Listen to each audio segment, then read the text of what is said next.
we all observe better. You know, Jocko always says it all the time. When you're in the shit and you're not sure what move to make, step back. Because the person that's looking at the whole scene knows what move to make. So step back. So I stepped back, and then I kind of removed myself. You know, and I didn't do it in a disrespectful way. I didn't tell people to fuck off. I didn't, you know, push people out of my life. I just got quiet, and I got internal, and I focused on my wife, and I focused on my kids, and that was it. How many of those people can you positively help? Don't worry about what they're gonna do for you. How many people can you help? When you go to bed at night, in your brain, can you check off that you helped X amount of people? And if you compound that over and over and over and over again, you can't lose. The world won't let people like that lose. But the world will forget about the people that are only focused on how much money's going in their pocket every single day. Correct. And there aren't a lot of offices that you can go to that the doctor's comfortable enough to treat, you know, a 3-week-old baby, but also comfortable enough to treat, you know, a 45-year-old man who's 220 pounds. A lot of people are afraid to treat kids. A lot of people are. Yeah, and pregnant women. And 50% of the people I see in a week are pregnant women, kids. I had a woman I was treating during her pregnancy. She gave birth. She came in the week after she gave birth, brought the baby. Baby was there. He didn't get adjusted that day because we was sleeping, but her other son got adjusted, and I got her adjusted. She just gave birth like 4 days earlier. And a lot of people think, you know, chiropractors are bullshit, or acupuncturists are bullshit. I've seen it work on me.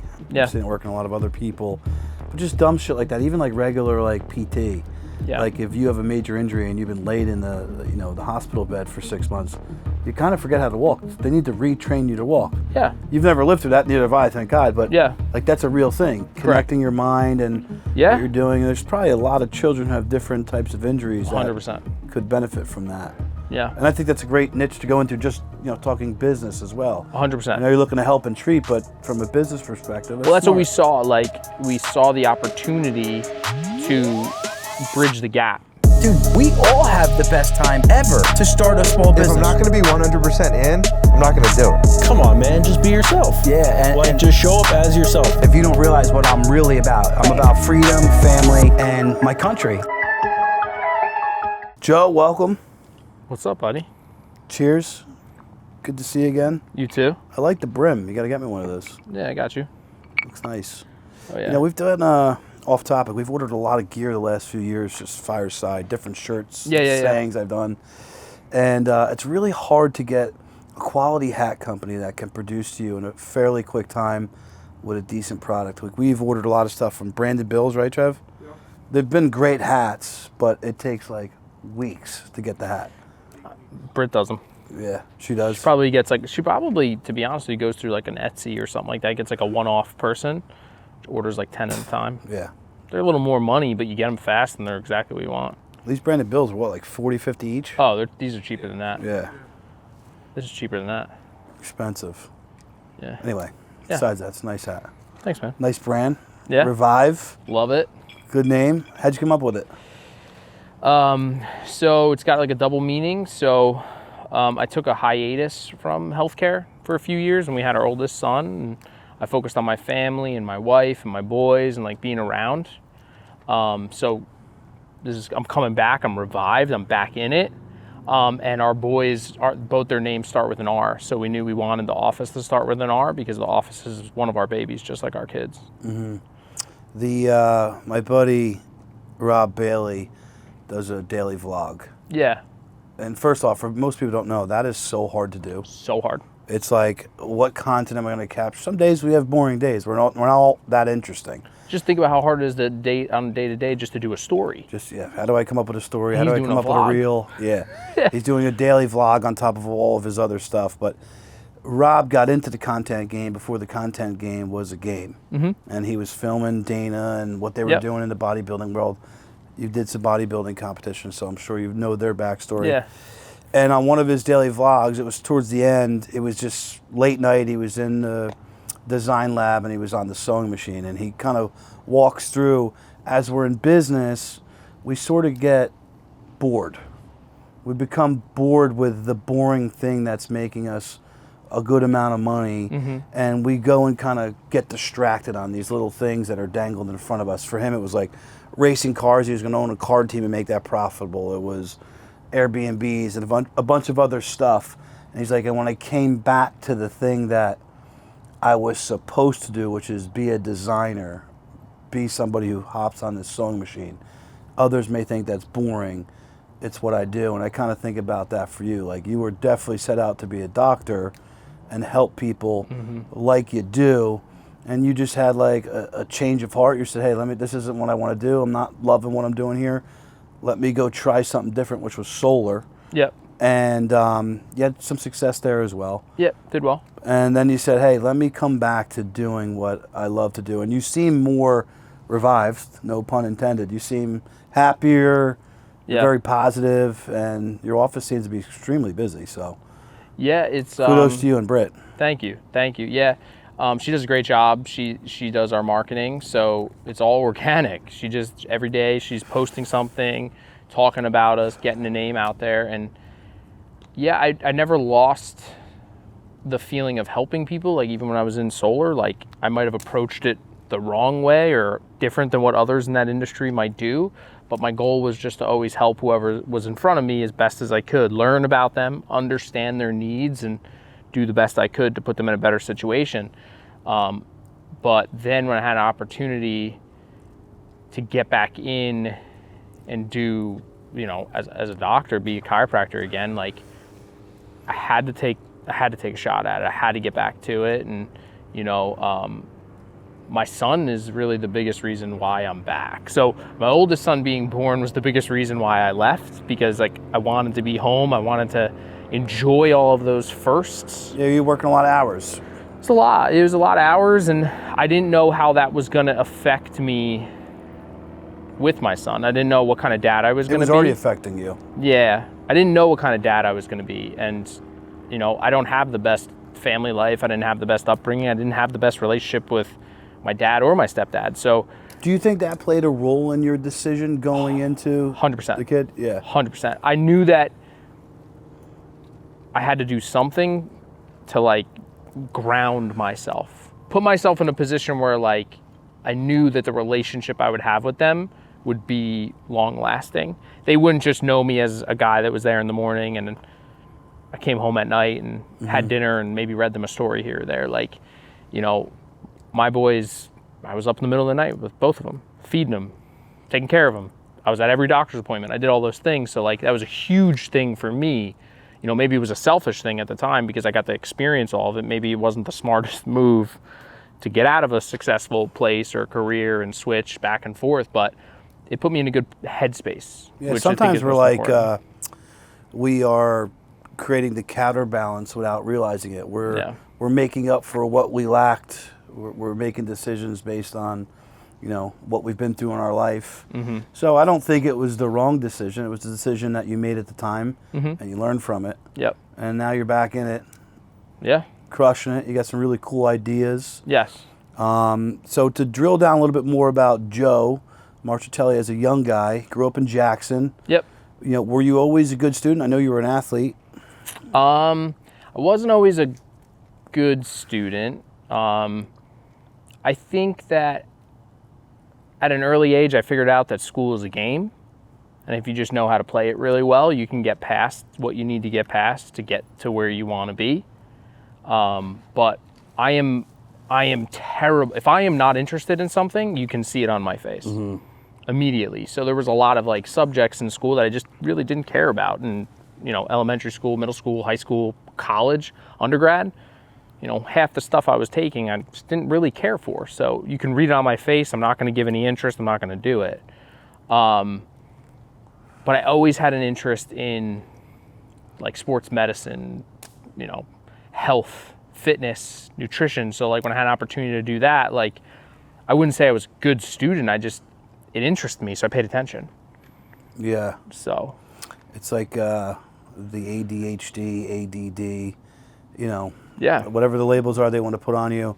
There's a hyper focus to the ADHD that I have. So when I found business and got excited about numbers, I went and learned a bunch of different licenses, designations, strategies, Yeah. different products, and I really ran with that because I was excited about it.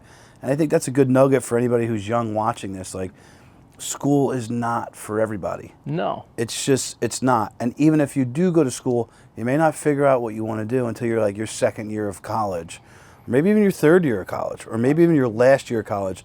Your last year of college, what are you, 22, 21? 20, 21. That's when I figured it out. I got kicked out of high school, so I don't know. Like Yeah, 22? 20, you're 21, between 21 and 22 and graduate. I didn't figure out what I was doing until I was 21 years old, got an internship. That's what I'm saying. It's like... Yeah. I knew what I was interested in, but I didn't know what I was going to do. I was 21 years old, I got an internship, and I never looked back.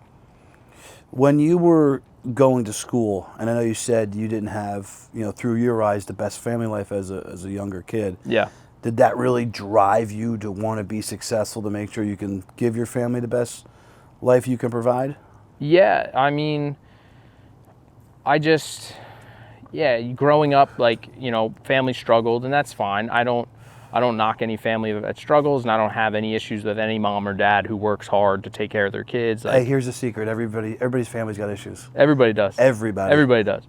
But I saw some arguments that arose between my parents, my stepfather and my mother, that were always centered around, what looked to me at this point in my life, and no disrespect to them, looked to me at poor decision making when they were young. Maybe picking the wrong career, maybe not putting enough effort into certain things, maybe not taking the opportunities or the risks when you're younger in business to put yourself ahead.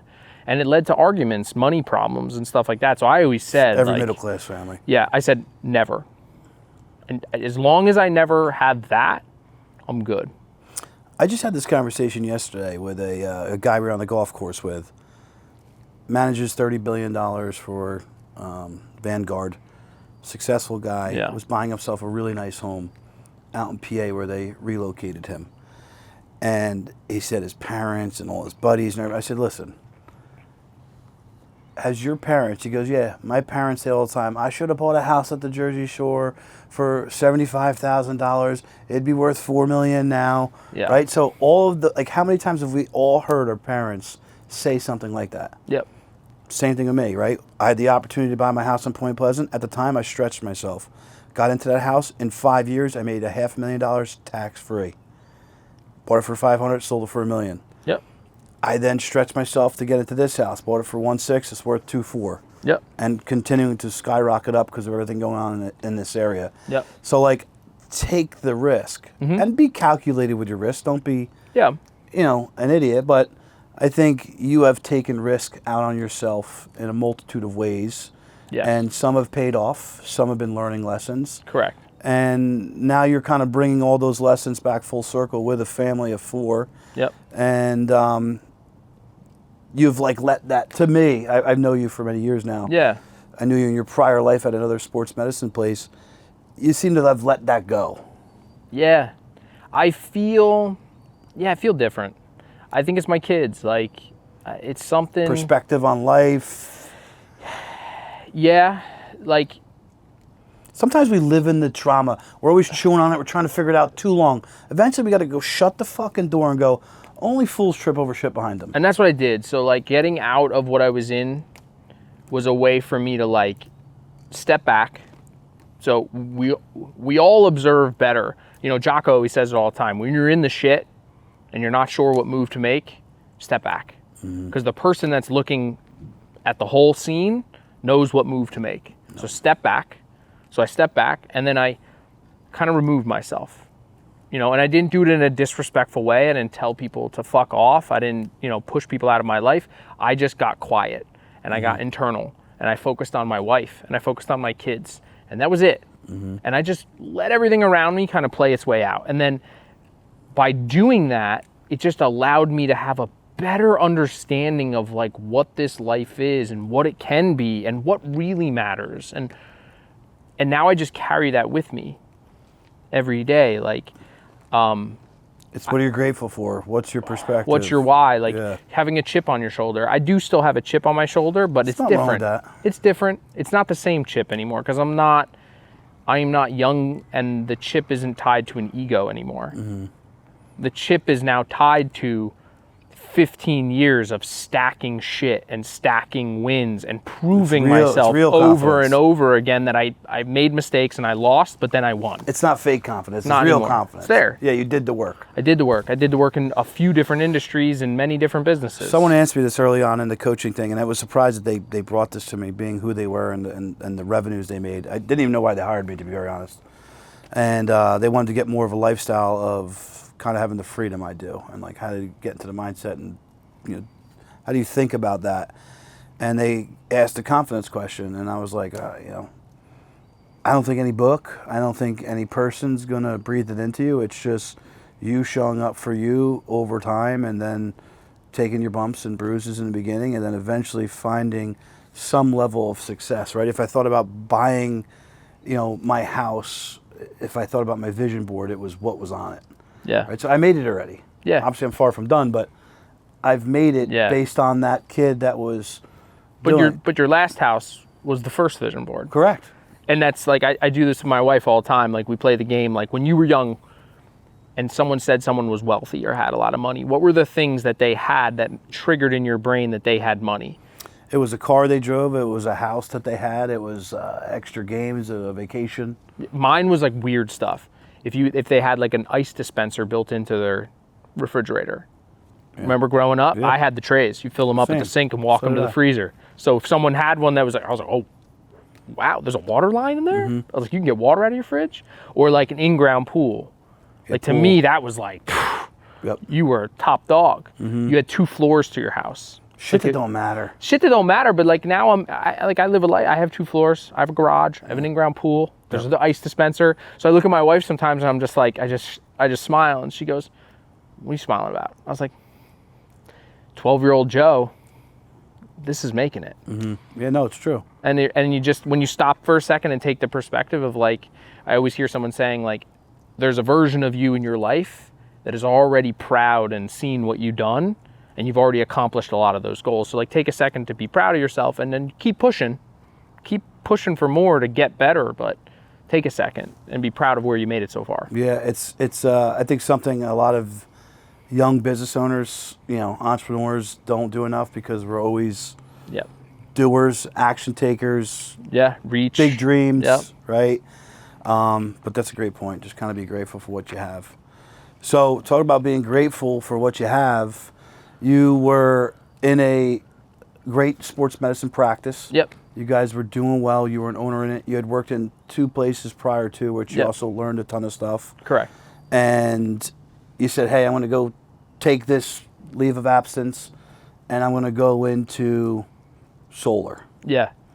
So I thought that was a crazy, stupid move, to be very honest. A lot of people did. Yeah. Again, internally and listening to you unpack all that, I get it totally. Yeah. But I think that you're probably grateful, to bring it back to that, for some of the lessons you learned in that business that are now transferable skills back into what you're doing with Revive and building this practice again. Yeah. What are the top 2 things that you did? Or you learned, I should say. So the number one thing I learned was it was door-to-door solar too. So like, I didn't have leads. Nothing was on my plate. I had to put things on my plate. So I had to every single day get up and for 5 or 6 hours a day go knock on doors and have cold conversations with people who were probably already mad that I was knocking on their door. But I had to figure out a way to build some sort of trust or some sort of and let them have a conversation with me, because I knew what I had and I knew what I was going to do for them was going to benefit them, because that's just who I am. I'm going to give them something better, and if I can't, I'll leave. So it just taught me really quickly how to have enough confidence to knock on any door. And now, owning this business, I have double the confidence, because now I'm doing what I'm called to do in this world. Like, this is what I do best. And and you've done for a long time. And I know that. Like, I just know what I bring to the table in that world, and I know what it does to me. Like, I'm super excited. And now I can start a conversation out of thin air about that. So it's like amazing. Now, do you think you lacked that in business prior to doing the door knocking? Yeah, I think everyone in business who doesn't do cold calling or doesn't do door knocking or doesn't do some sort of cold lead acquisition. You're at a disadvantage. You're at a disadvantage. 100%. That is a sales skill that 99.9% of the world will never have. So I met a couple guys out west that were on a large show called the Diesel Brothers. I ended up meeting a couple of these people, and you realize out there that everybody is a hustler. And I'm not saying all of them are maybe honest hustlers, but they're all hustlers. And it was all from door knocking, and it was part of their religion out there as Mormons. Yes. It was they go and they do that. They have to do that for, I think it's like a year and a half or 2 years for their religion. And they are just machines. And they're unafraid to pick up the phone. Like, I went and knocked on 2,000 doors last month. You think I care to call 200 business owners cold? That's comfortable. I'm doing it in the comfort of my air conditioning garage or office. From a cell phone with a drink next to me. Or I'm posting online. Whoop-de-doo, right? Yeah. Ooh. So sometimes I hear some of the young people, even in the finance industry, that are in my partner's firm. I don't train them or deal with them, but I do hear, just rumblings. And I laugh to myself. I'm like, I cold called 200 people a day about health insurance. Yeah. You want to talk about a topic that pisses off business owners? It's definitely their health insurance. 100%. And it's not sexy, right? No. But I thought it was a way in the door for me to then pivot and add value and find other things. But those cold calls taught me so much about building that quick trust when you're trying to sell something. Now in my world, it's a little bit different as you've gained clients and referral, and you're not as desperate to make a dollar as you were as a young guy. And I think you learned really quickly that, like, the worst case scenario was a no or a hang up, and it's not as bad as it sounds. It's kind of funny. It's actually not so bad. Like, fun. and then you switch your perspective. So like, after doing it for, I did it for 3.5 years. I got promoted within 9 months. So like, after 6 months of knocking doors, I stopped chasing yeses and I started chasing nos, because I knew at the end of X amount of nos, there was a yes. Get to know as fast as possible is the best lesson I've ever been taught. Boom, now on to the next. And then I learned another real thing was I'm never searching. I'm not looking for the no's. I'm looking for the one person. The maybes, there's going to be very few yeses. There's going to be a lot of maybes. Don't waste your time with the no's. So get to the no, move on. If they're a maybe, see if you can help them. If they're a yes, you better sit down and help them. And you learn that real fast, but then like, you're just not afraid of no. What's the worst that happens? They say no. Hi, I'm Dr. Joe. I own Revive. You ever been to a chiropractor? No. Well, I see you doing it now more than I saw you do it back then. You're very involved in the Point Pleasant community. You're connecting with the other business owners.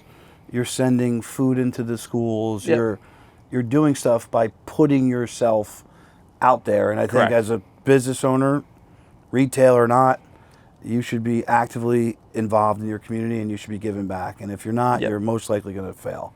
Yeah, and you got to be genuine about it. Like, not every interaction you have and not every person you talk to is supposed to pay you anything. It's your reputation and who you are. And over time of doing it over and over and over again, people will understand real fast if you're doing it for yourself or you're doing it because you genuinely want to be a beneficial part of community. I keep seeing this frog jump on the rocks back there behind you. Oh, I see it. I was like, what the hell is that thing? Yeah, it's funny. That was hard for me in business. Like, I'd go and give a mortgage guy 10 leads. Like, I remember when I first started, 07, 08 happened. Interest rates were lowered. Mortgage rates at the time were really where they are today. But if you went from an 8% mortgage rate on a 30-year down to 1%, you saved a lot of money monthly. We could roll in credit card debt. We were fixing cash flow left and right. So I was sending these guys leads, and I'd be like, what the fuck? Why am I not getting a lead back? And it took me a while to really understand, Ryan, you're a giver. You're helping your client fix their cash flow. It's not paying you right now. Eventually, what you're doing here as a whole will pay you. And, as a young business owner who's trying to pay your bills. It's tough. It's tough. You're out there networking, you're doing stuff. Nothing happens overnight. I'm not saying you can't run into a random person and they're like, yeah, of course I need chiropractic work today. Yeah, come on in. Yeah, of course you're able to help them, but it's rare. It's going to be relationships built over time by continuously being involved and being, business around. is a long play. If you're playing business for the short play, you will lose because the people around you and the customers and the clients that you have will read that on you quick. They feel it. But when they see that you're in it for the long and you do the stuff that's trying to build a reputation that stands, It's different. When you look around, you're like, I'm going to be here for 20 years, so I don't want to make a mistake today, or I don't want to upset somebody today that could ruin this in 20 years. It changes the perspective instead of like, well, I need to make this paycheck by this time. Yeah, I agree. Very different. Listen, I mean, they would call it commission breath in my world. Yeah, I mean, solar, that's what they said. Yeah, like, hey, this guy wants to sell something. You know, when you build a practice and you got, trails and money coming in from different ways, your conversation is that much different. Even when I did the events over the last 3 years. Yeah. That was not finance focused. I barely talked about finance ever. No, it was value. It was value. It was giving back. And then at some points when like you would do a $120,000 event and I'd only bring in $89,000 of revenue for the tickets, you're like, well, I lost on this event. No, I didn't. That built out my brand that much bigger. Yes. And I'm going to be here for, God willing, 40, 50 more years. Yep. 25 years, 35 years in business. One of these people that I met or touched will come around and they will do business with me. Yep. And I think the instant gratification world that we live in nowadays with social media and everything else, I see these young girls and guys getting business and it's like, now, which is awesome. You have that urgency. Awesome. And you better have that urgency or you definitely won't make it. Correct. But you have to be patient and understand. And I'm talking from my experience of what I did wrong. Yes. I was very aggressive up front. Like, I want to sell fucking policies. I want to move money. It was what I knew or I should do. And I also needed to survive. Yeah. But I think being patient, playing the long game is a win, no matter what business you're in. I mean, the ultimate commodity is people. It's not money. It's not transactions. It's people. It's how many relationships. people can you put around you? And how many of those people can you positively help? Don't worry about what they're going to do for you. How many people can you help? When you go to bed at night, in your brain, can you check off that you helped X amount of people? And if you compound that over and over and over and over again, you can't lose. The world won't let people like that lose. Mm-hmm. But the world will forget about the people that are only focused on how much money's going in their pocket every single day. Correct. And it's crazy, but like I think that's the biggest shift that I've had. And it's not that I was like so focused on money back in the day. I think I was trying to prove myself. I was young, I grew up in Jackson with nothing. And then I came into some money quickly because we were successful. And then, I wanted to prove to everybody that I was worthy of having this money. I was worthy of sitting in this circle. It's weird, right? It's imposter syndrome. Yeah, and then everybody all of a sudden, experiences it. I got out of that circle. I got out of that world. I stepped back. I had my sons. I looked back and, and that's the circle that I want to be in. Mm-hmm. I want to be in that circle. I want to be with my boys. I want to be with my wife. And I just want, 15, 16, 17 years from now, when they ask my son, who's your role model? Who's your superhero? It's dad. Yeah. If that's the answer, it doesn't matter anything else I did. I won. It's a win. That's it. Yeah, and that's important to you, right? Especially with your, childhood and how you Correct. view it. You're like, hey, I want to be my kid's hero. That's Dad's number one. He's Superman. That's it. He's successful. He's got a business. He took care of us. He took risks. He wasn't afraid. He did all of these different things to make sure that we were okay. Your kids are watching you. Always. They always They're are. watching It's super the close. Best. It's the best and the worst thing all at once. It's best and bad, yeah. 'Cause I'm like, damn, I definitely did not act appropriately. And, Yep. Nope. Shouldn't have said that. And they'll call you out too. The kids are honest as shit. So as you left solar and you started to come back into working in the healthcare space, you guys had a traumatic event happen with your son. Yes. That really sparked your interest to spend a little bit more time and put some more emphasis on your education for dealing with children as a chiropractor. Talk a little bit about your son's injury and what you have done differently to kind of give yourself some additional education. Yeah, so, I think everyone around me knew that I would eventually get back in. Our youngest son had a birth injury that we believed was like torticollis, which is nothing crazy. Torticollis is like usually like a tilting of the neck that compresses a nerve, causes things to not work great in the hand. We noticed that around 6 months, we started bringing him to different doctors and different therapists. And about a year, when he was about a year old, which he's about 22 months now. I hate when people do that. He's almost 2. So at about a year, I started to go to these appointments, and I had this like feeling in me like I was doing a disservice to my son, because like I'm in this world. I was never in the pediatric world. I was sports medicine because, you know, everything I ever done to that point was to mimic, you know, an injury I had as a kid. That was my why. My why was helping kids with injuries like me. And now I'm sitting in a doctor's office with my son who clearly has an injury going on. We're not 100% sure what it is. And I feel a little helpless, and it didn't feel right. So we started going to more and more appointments. I started going back into doing continuing education focused on pediatrics. So I dove into pediatric neurology, pediatric adjusting, pediatric diagnosis, all of these things. And while I was studying, there was a couple slides and a couple like patient stories that matched our son.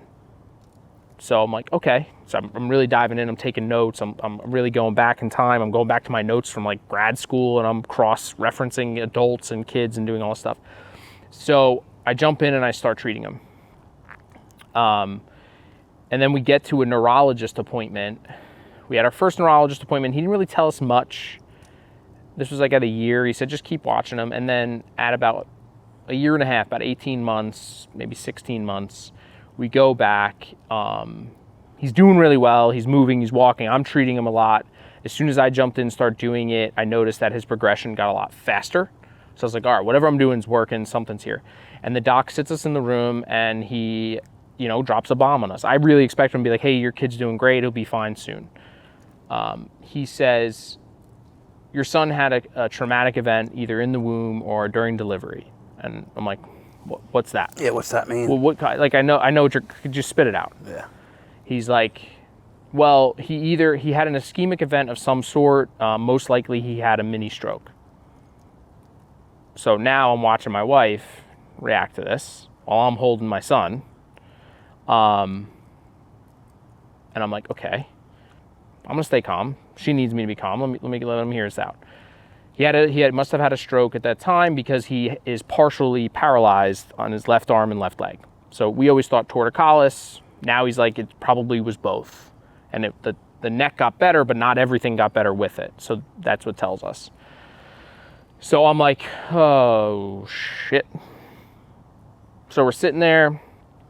And at this point, I had opened the office. I started treating again. I started getting back to it. But now I'm looking at my wife, and I'm just like, yeah, I feel like, you know, upset, a little frustrated about it. She's upset. So I jump right in. I talk to him like, so what do you think? Do you think it's like remnants are still there? Do you think it's worse? He's like, actually, he's doing great. He's like, he speaks a lot of words. He's getting there. He's like, he's doing well. We think that he's going to make, you know, a full or close to full recovery if you continue doing what you're doing. I was like, great. Do we need to do any testing? He recommended some testing, but after discussing options of treatment, I was kind of like, hey, let's put the testing off and let's just keep treating and doing what we're doing. You know, so that was a hard thing to swallow, was the fact that, like, and, you know, something happened to our son. We don't know what. We'll never know. There's no way for them to know. I don't care what kind of testing they do. They can never know. But that's what kind of drives me every day, to continue to push, to continue to work with him. I treat a lot of kids. You were at my old practice. If one or two kids came through, they might have been yours, you know, like, or maybe one other one, but I was never focused on it. And now, you know, you come to my practice and in any given day, I'm treating anywhere between like 5 to 10 kids. Great. You know, it's really, really good. And Brittany was the biggest driver in that. So when I started treating Roman and he started making progress, and this was the deciding factor when I opened, was she saw the look on my face. She saw how much better he got. Literally within me treating him, he went from not sitting up or kneeling or walking to within, I think it was like 4 weeks of me like really diving in, he was standing and walking. And then another 4 weeks, he was, you know, running and using his What did you do? Like, what were you... So, what were the main things you did? So in the chiropractic world, like, the scariest thing people hear is like a kid getting adjusted. So an adjustment for a kid is very different than an adjustment for an adult. We're not looking to release any pressure in a joint or anything. We're just trying to trigger like vibration and movement to stimulate the nervous system and kind of like get the body to start flowing. So I would use like an adjusting instrument that does vibrations on his neck, on his ankles. I would stretch him, move him, twist him, kind of like stretch his neck around, hit the trigger points and the special parts of the body that stimulate those areas. And as I was doing that, it would just like reiterate to his brain that like, I'm okay, I can walk. It's good to move this thing. Exactly. Like when he would stand, I would stimulate the ankle for his brain to know like he's standing, like he can do this, or trigger this muscle to be like, hey, this muscle's good. So after doing those treatments, you know, my wife's watching, she's nervous. She's always seen me adjust the kids, but never to this level and never with like a condition like this. So I leave one day, I go to work. I'm still working solar. I come home and she wrote out like a pros and cons Post-its of opening an office. We hadn't really had any conversations about it. We knew it would happen eventually at some point, but we weren't really talking about it at the time. We were focused, and there was like 9 Post-its that were pros and 1 that was cons. And she looked at me and she's like, you have to do this. What was the con? The only con was like big risk financially to get going again, and she would have to take on a lot more of the at-home stuff in the beginning of me doing it. And she was like, other than that, and she looked at me, I was like, well, like, are you okay? She's like, I got this, you need to do this. She's like, this is what you were meant to do. She's like, I see it. She's like, you helped our kid. She's like, our kid wouldn't be doing what he's doing today if you didn't do what you did. She's like, how many other kids out there need help? Mm-hmm. And there's not many chiropractors, and a lot of people think, chiropractors are bullshit, or acupuncturists are bullshit. I've seen it work on me. Yeah. I've seen it work on a lot of other people. But just dumb shit like that, even like regular like PT. Yeah. Like if you have a major injury and you've been laid in the hospital bed for 6 months, you kind of forget how to walk. They need to retrain you to walk. Yeah. You've never lived through that, neither have I, thank God. But like that's a real thing. Connecting your mind and what you're doing. There's probably a lot of children who have different types of injuries 100%. that could benefit from that. Yeah. And I think that's a great niche to go into, just talking business as well. 100%. I know you're looking to help and treat, but from a business perspective, that's what we saw. Like we saw the opportunity to bridge the gap. There aren't a lot of offices that you can go to that the doctor's comfortable enough to treat, a 3-week-old baby, but also comfortable enough to treat, a 45-year-old man who's 220 pounds. Mm. A lot of people are afraid to treat kids. A lot of people are. Yeah, and pregnant women. And 50% of the people I see in a week are pregnant women, kids. I had a woman I was treating during her pregnancy. She gave birth. She came in the week after she gave birth, brought the baby. Baby was there. He didn't get adjusted that day because he was sleeping, but her other son got adjusted, and I got her adjusted. She just gave birth like 4 days earlier. Like crazy. It's crazy. It is, but it's awesome. Yeah, it's rewarding. It's nice. It feels good to be doing right by me, because this is what I know I'm supposed to do, and just to be able to help so many people, and that the community has been so open to allowing us to help. Yeah, I have paid attention to that. I was in Point for 15 years. Yeah. I launched a podcast out of my backyard. I interviewed a lot of those guys, DV Tree. Yep. A lot of people from the area. And it was nice to see them wrap their arms around you. Yeah, it was nice. I think sometimes when you go into a town like Point Pleasant, or any town, I'm not picking on Point, and you're kind of the new guy on the block, you can get shunned. No matter how nice you are. Correct. No matter what you're trying to do in the community, for whatever reason, that community wants to shun you. I've just seen it happen. It's happened to me before. And it was nice to instantly see, because you never really had a serious relationship with Brandon or Joe. And I mean, you went into DV Tree probably all the time to get breakfast or coffee. Just casual talking and stuff. So see them as well as a lot of other people that you're doing some stuff with is good. And it's a testament to what you guys are doing over there and how involved you've gotten and jumped right in. Yeah. It's super helpful to a business owner. It is. And I always, I don't know, all the different offices I've worked at, I've had different mentalities of like, don't work in the town that you live. Do work in the town that you live.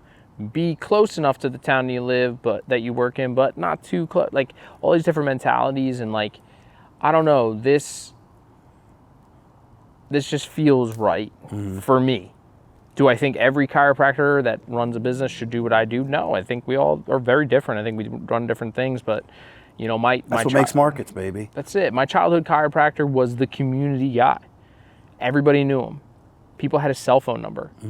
I remember getting hurt in sports and my mom calling him not even in the office, meeting us there to unlock the doors to see me. And it just always stuck with me. And then like now that I'm like a family guy and like I have kids and my wife's involved, like it's a family business. It's like, no, I want to be that.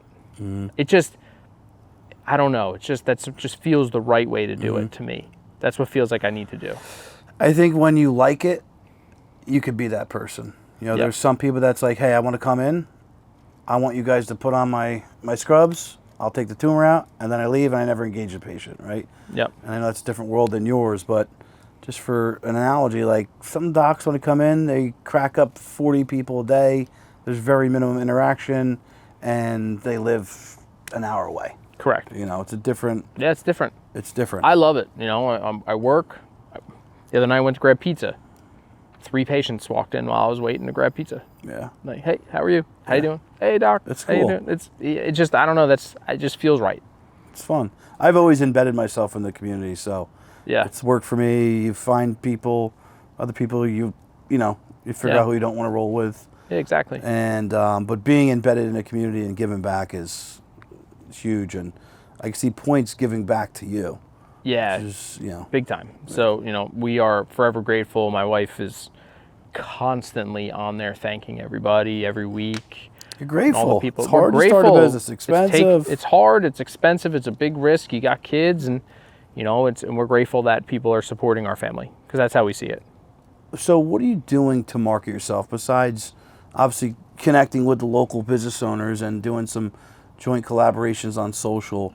What else are you doing, right? There's a young business owner out there. Maybe they're not a doctor, but they have a retail shop. What are you doing to go connect with fresh people in the area to let them know that you are there and what it is that you do? So I knock doors. I in some way, shape, or form, I am very aware of who's in the area. I'm very aware of who the other business owners are. I'm very aware of all that. And if I have an opportunity to talk to them, I will tap them on the shoulder and introduce myself to everybody. Yeah. And anybody that I think I can talk to. I bring my cards everywhere. I have a conversation with everybody everywhere I am at all times. And social media. If you're not using social media, I said this 6 years ago, and now everyone does it, but 6 years ago I said the same thing. If you're not using social media on a daily basis just to show the world what you do, you can be the best at what you do, but if nobody knows, it doesn't matter. Yeah, it still blows my mind, people. They think it doesn't have any weight, and I'm like, guys, it's the best form of advertising in the world we live in today. Let's just say I went out and I hit 3 coffee shops in the morning, I hit 2 lunch spots, and I hit a happy hour for the day. How many people am I actually interacting with that I can have a conversation and give them what they would call in old school sales, my elevator pitch? Maybe 10 conversations? Maybe a dozen if you're lucky. Yeah, that seems like a lot, right? Yeah, that's a lot. So now I go and make a post on social media, and again, every post is different, especially social media the last few years is weird, but let's just say on the low end, 1,000 people see it on the low end. So I gave 1,000 elevator pitches that day, or I got my face, my brand, and what I'm doing in front of somebody 1,000 times that day. Correct. And of those 1,000 times, 25% of them are people that already follow you. Correct. Which is a warm lead, not a cold lead. Yeah, and they'll convert to something at some point. Because they're willing to follow you. You already have rapport. Correct. Number one thing in sales is building rapport. It's social media is weird because old school rapport was built like this, which I also love to do better. It's the best. And I'm very good at it, and I'm able to read people and understand them, and I know who has bad agendas, who's genuine. It's kind of like a way for me to filter out quick. Yep. Online, people are getting to know you virtually before they do this. Well, what do you do now? Let's say someone wants to come work for you or wants you as their coach. Mm-hmm. You probably go on Facebook or Instagram and search their name and find out a little bit about them first. Yep. Well, they're doing the same. Correct. If they're going to look up a chiropractor in the area, they're going to look them up, and then they're immediately going to go to the social media page because they know that's the easiest way to find out who that person is, what they look like, and what they're about. Dude, I always make fun of the older guys. I'm like, it's like having a beeper when cell phones have been out for 8 years. Yeah. So that guy's on the course, your beeper's going off, his phone's going off with the order. Mm-hmm. Yeah, I'll take 100 million of those. Okay, correct. That guy just made 200 grand in comp on that. Yep. Right? Your beeper's still going off. You got to get back to a phone at 6 p.m. after you get off the golf course to call that person back. The sale's gone. Yeah, it's gone. It's the same thing on social media, and it's all about the speed. You know, what am I putting out? Who am I targeting?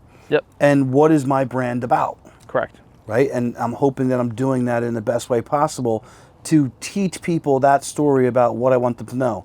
Now, here's the other side of social media people don't realize. Like I said, when I walk in a room, I'm an instant empath. I could feel people's emotions. Mm-hmm. I read you. I'm not saying I'm perfect, but I read bullshit so fucking fast. Yep. And I'll call it out, and I won't spend time on that person. I found that one person in the room, right? So that's me filtering out. Well, dude, again, talk about scale. I'm one guy. I filter people out on my social media. Yeah. What I put out there, what I'm about, and it's very apparent I'm about fucking country, family, financial freedom for others, right? And that's a polar opposite of another, sector of this country. Correct. So I'm filtering those people out. Yeah. I would almost guarantee $1 million that there's not some trans person's calling me for financial planning or coaching. Probably not. Right? There's not some woke person that, voted for Biden twice calling me. Probably not. Right? And I'm okay with that, right? That's fine. So that's the tribe you want, then that's the tribe you get. Social media will allow you to target and gear to any type of person that you want to communicate, right? Mm-hmm. Which is a problem too. You can get an echo chamber, and you got to be aware of that. But I'm trying to get an echo chamber. This is a marketing tool. Am I giving back? Yes. Do I care about country? Absolutely. Do I care about my family? Absolutely. Do I care about helping get the others for freedom? Yes. I've never, ever fucking deviated and said that I didn't do all this to make money off of it. No. It's my marketing. It's billboards. Except for you don't have to drive down I-95. I bring the billboard right past your eyes when you're sitting on the shitter. Yep, exactly. And it's probably a guy or girl that I want to talk to. So I'm cool with them looking at my brand while they're on the shitter. Yeah. So anybody, and I'm going on a rant about this, but anybody who's not utilizing social media is insane. Find the money, and the greatest part about it is it's free up front. Yeah, it is. And it can be free for as long as you want it to be. Yeah. In some way, shape, or form. Listen, if you got something good to say, or you got some interesting shit to show, you don't need $10,000 a month in content costs. Nope. People are going to like it. Yep, exactly. So social media has obviously been something that your wife... Yeah, that's what we focus on. Yeah, my wife runs all that. She's always had a knack for it. It's just her thing. She does really well at it. She's also a balance. So I am a doctor. I do have, a bunch of letters after my name. I've been to school for a really long time. So, sometimes when I talk, I can go off a little more high level than I need to. And I try not to. I try to think that I am a doctor that dumbs it down to, a level that I want to hear it. Like when I sit in all these doctors' offices and they're talking to me all these high words, I hate being talked to like that. Mm-hmm. I want to be talked to like I'm a human being. I want to be talked to like a real person. So I talk to everyone like that too.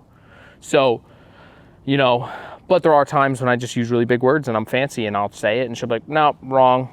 That doesn't make any sense. Mm-hmm. She's like, people don't want to hear that. Don't talk like that. Girls are more detail oriented. They are. So like they see the trends on social media without like looking for them. They see, Kelly goes to me all the time. She's like, why don't you do this? I'm like, we'll never do that, Kelly. Yeah. But she sees these different things working and they see opportunity where we don't necessarily see it. Their brains are wired different. Yeah, so she runs it. Yeah, she's doing a good job She with it. does a great job. Yeah, she's active, me she comments, she engages. all the time. And anyone who comes to the office, they talk about the social media. I'm like, yep, it's not me, it's my wife. So if you message it's my wife, say hi.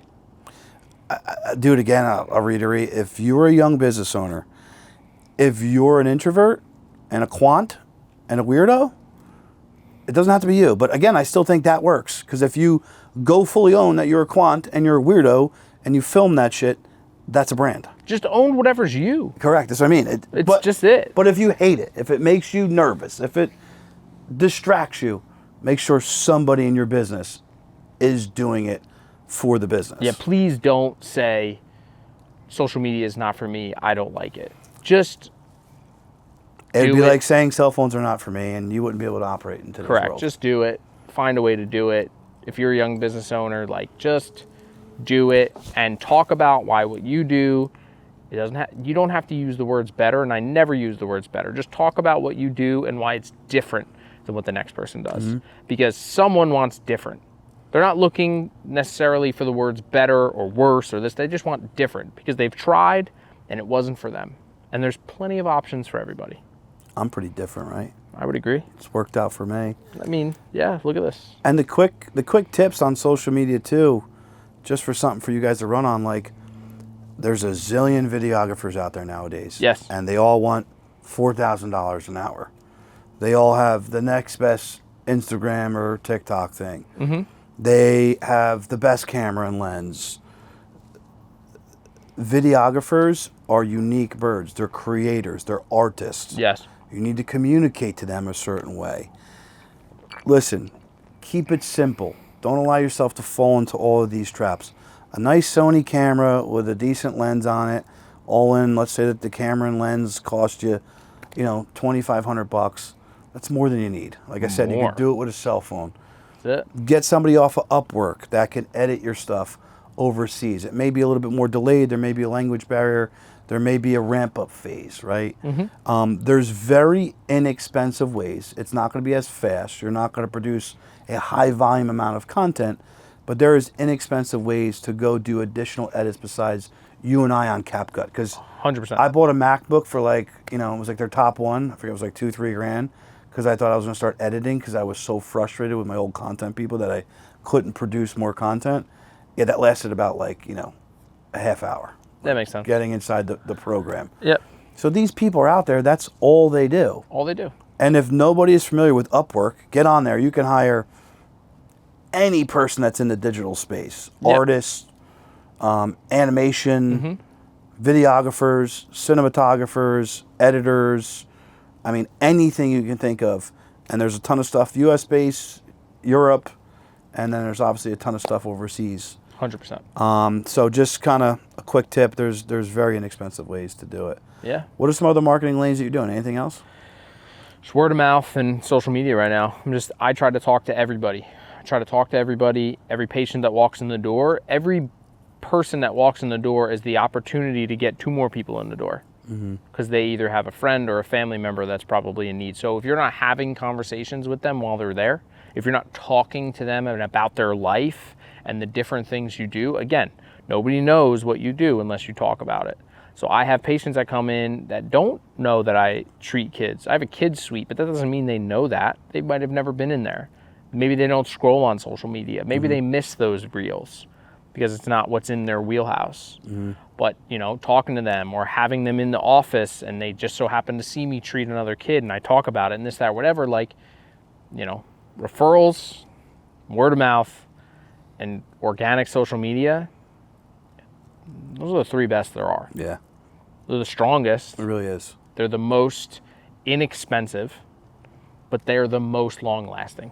Yeah, content can get expensive. It can, but you can do it yourself too. Like you said, you can hire a contractor to edit everything for you, and you can shoot it on your cell phone. Yep. If you really if you're strapped and don't have it, you can do that. Yeah, going back to the daily vloggers, those guys, they're driving up and they run up ahead 100 yards and place the camera down, then drive past the camera, then pick it up again, and now on the road to where they're going, they're flying the fucking drone. It's really impressive. It is. What these guys do, because you can get really crazy. I mean, I just have, these cameras aren't crazy expensive. One of the lenses is kind of high end. And then, you know, my cinematographer and my content people owner, they have these other juiced out cameras for certain shoots and long lenses for photography. And yeah, but you didn't start like that. No. It started very basic and very basic. And I remember when you first started this, and I saw what some of those original videos looked like, and they weren't bad. Mm-hmm. They weren't good either. They weren't good. They weren't this level, but they worked because they were honest and they were true to the brand that you were at the time, which was, you know, a little bit younger of a guy, a little bit more modest of a house, working hard like you've always been, and you know, and people related to you because of that, because that's what they wanted to see. They wanted to see, you know, your journey. They want to see the journey. That's what they care about the most. Yep. They want to know that they can do it too. Two things. They want to see you fail, or they want to see you succeed. There's two types. There's two types. And you want both of them watching. Yeah, because all the clicks and all the shares and all of it fucking matters. Yeah. There's a strategy to social media as well. Yep, but 100%. We can dive into that another day. Before we round up, I'm going to ask you two questions. Yep. And I kind of kept them the same for a while, but now I just come up with two random ones that I'm feeling.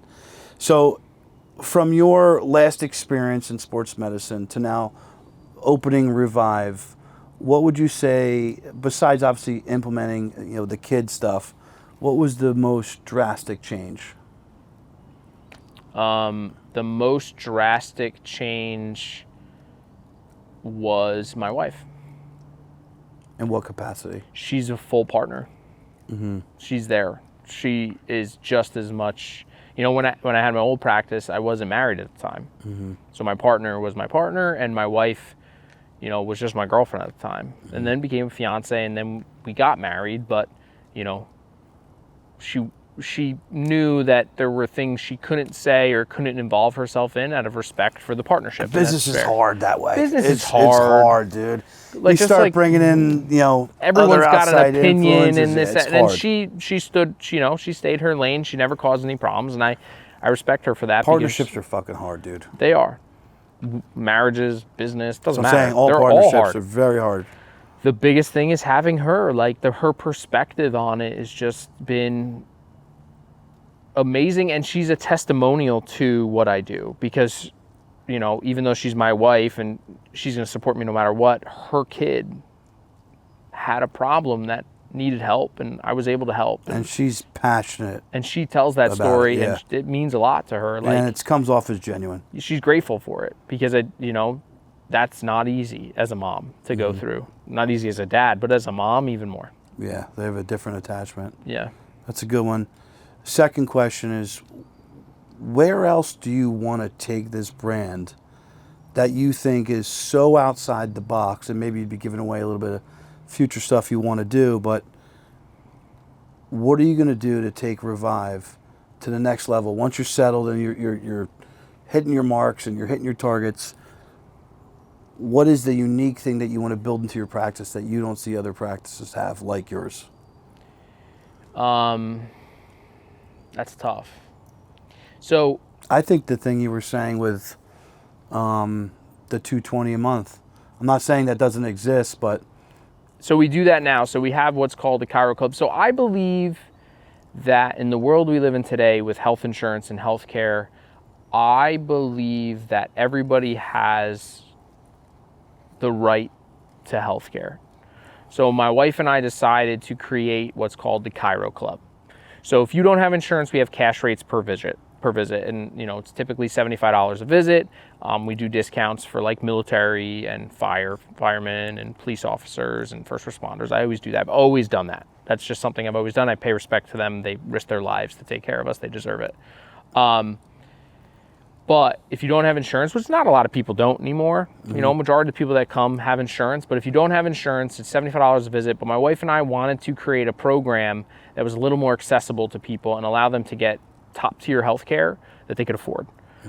So for $219 a month, you get unlimited chiropractic care by me for the month. It doesn't auto renew. The day you start, you get till that day the next month. So it's July 2nd. Someone signs up today, They have till August 2nd. They can come every single day that I'm open and get treated, and they will get the same attention from me that I give every single patient that walks in the door, because that's what I'm gonna do. I'm gonna give them care.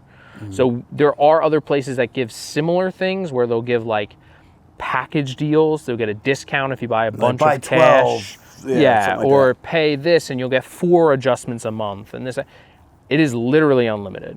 I've had patients do it and I see them every day. Yeah. You know, and it's just something that, you know, mattered to my wife and I, to be able to have a program that allowed people to come in. I mean, when you break it down, it's like $7 a day. It's $7 a day. You know what's so crazy? Your old shop moved, and I moved, and then there was no one else I kind of knew close, so I just stopped getting my back racked. Yeah. And I didn't think anything of it for a little while, and then after a while I'm like, this is kind of like affecting me. Like I need to get my back racked. Mm-hmm. Like something that you're in there, like I was in your old shop with you and your partner pretty you were there regularly. pretty regularly, Yeah, so I got adjusted 3 times a week easily. Yeah. And I felt great when I did that, as well, along with the acupuncture. So somebody who realizes it's a benefit to them, and if they're working out, whether they're a freak athlete or just a regular guy like me trying to be healthy, I mean, $219 a month is a steal, in my opinion, for unlimited.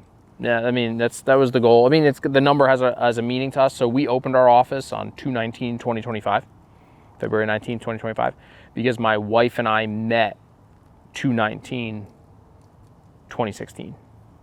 So like all the numbers line up. There's a lot of meaning to you in a lot of things. Why? You talked about the R in your name, reviving this. There's a lot of depth to you and things. Because if there's not meaning or depth to what you're doing, then what the fuck you doing? Mm-hmm. You're going through life blank and soulless. Yeah, when it has something a little bit more to it, it feels better. It feels like you're doing you know the right work. I think it shows you're like a deep person. You thought about this. I did. We've thought a lot about this. My wife and I we talk about this all the time, and I thought a lot about this, and you know, it just the meaning's there. It surrounds my family. You know, I think it's awesome. I do this to take care of my family, and it gives me an opportunity to take care of all the families in the community. That's great, and you're going to keep growing. Did you think we'd be sitting back here chatting? Not 4 years ago, I'll tell you that. 4 years ago? Not 4 years ago, but... Listen, I think relationships and time heals all, and good people always find a way of kind of finding each other again. And I agree. I'm really happy for you and your wife and what you guys have built already and what you're going to continue to build. I appreciate it. And, you know, same to you guys. I mean, this is beautiful. Thank you for having me over and on, and, you know. Absolutely. This is going to be a good episode. Cheers. Cheers.